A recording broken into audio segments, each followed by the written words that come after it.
ഇറാഖില് അഹമ്മദ് അഷ്ഫാഖ് എന്ന് പറഞ്ഞിട്ടുള്ള ഒരു പാവം മനുഷ്യനുണ്ടായിരുന്നു. ചെരുപ്പ് കുത്തിയാ. അങ്ങനെ ചെരുപ്പ് കുത്തി കിട്ടുന്ന പണത്തിൽ നിന്ന് ഇങ്ങനെ കുറച്ച് കുറച്ച് എടുത്തു വെച്ചിട്ട് അദ്ദേഹത്തിന്റെ വലിയൊരു സ്വപ്നമുണ്ട്, ഹജ്ജിന് പോകണം എന്നുള്ളതാണ്. അങ്ങനെ ഹജ്ജിന് പോകാനുള്ള പണം അദ്ദേഹം ശേഖരിക്കാൻ ഒരുപാട് വർഷങ്ങൾ എടുത്തു.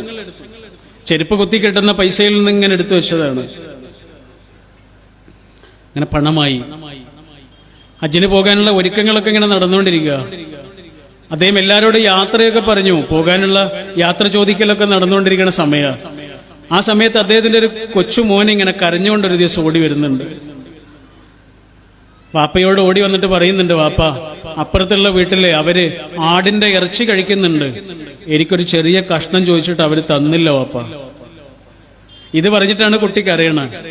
അപ്പൊ അദ്ദേഹത്തിന് വല്ലാത്ത സങ്കടമായി. പക്ഷെ അദ്ദേഹത്തിന് ഇനി വാങ്ങിക്കൊടുക്കാൻ അദ്ദേഹത്തിന്റെ കയ്യിൽ പണമില്ല. അദ്ദേഹം പിന്നെ ആ കുട്ടിയെയും കൊണ്ട് ആ വീട്ടിലേക്ക് ചെന്ന് അങ്ങനെ ആ വീട്ടിലെ ഉമ്മയോട് ചോദിക്കുന്നുണ്ട്, കുട്ടി വല്ലാതെ കരയുന്നുണ്ട്, ഒരു ഇറച്ചി കഷ്ണം കൊടുക്കാൻ പറ്റുമോ? അവന്റെ കരച്ചിലൊന്ന് നിർത്താൻ വേണ്ടിയിട്ടാണ്.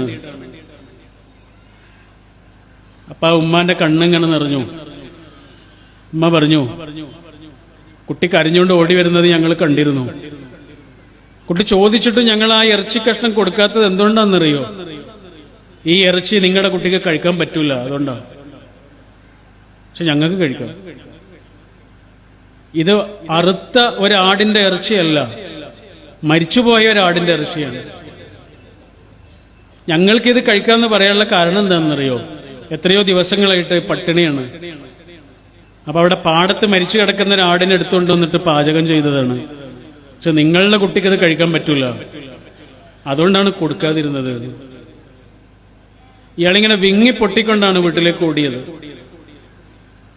ഇത് ഹജ്ജിന് വേണ്ടി എടുത്തു വെച്ച പണം മുഴുവനും കൊണ്ടുവന്നിട്ട് ഈ ഉമ്മാന്റെ കയ്യിലേക്ക് കൊടുക്കും. ഇപ്പൊ ഈ ഉമ്മ പറയണ്ട, അതെന്തായാലും വേണ്ട, നിങ്ങൾ എത്രയോ കാലമായിട്ട് ആഗ്രഹിച്ചതല്ലേ ഹജ്ജിന് പോകുക എന്നുള്ളത്. അപ്പൊ അദ്ദേഹം ചോദിക്കുന്നുണ്ട്, എന്ത് ഹജ്ജ്? എന്റെ അയൽപ്പക്കത്ത് മനുഷ്യരിങ്ങനെ വിശന്നിരിക്കുമ്പോഴേ ഞാൻ മക്കത്ത് കൂടുന്നതല്ല എന്റെ പഠിച്ചോന് ഇഷ്ടമുണ്ടാവുക, ഞാൻ നിങ്ങളുടെ സങ്കടം മാറ്റുന്നതാണ് എന്റെ പഠിച്ചോന് ഇഷ്ടമുണ്ടാവുക.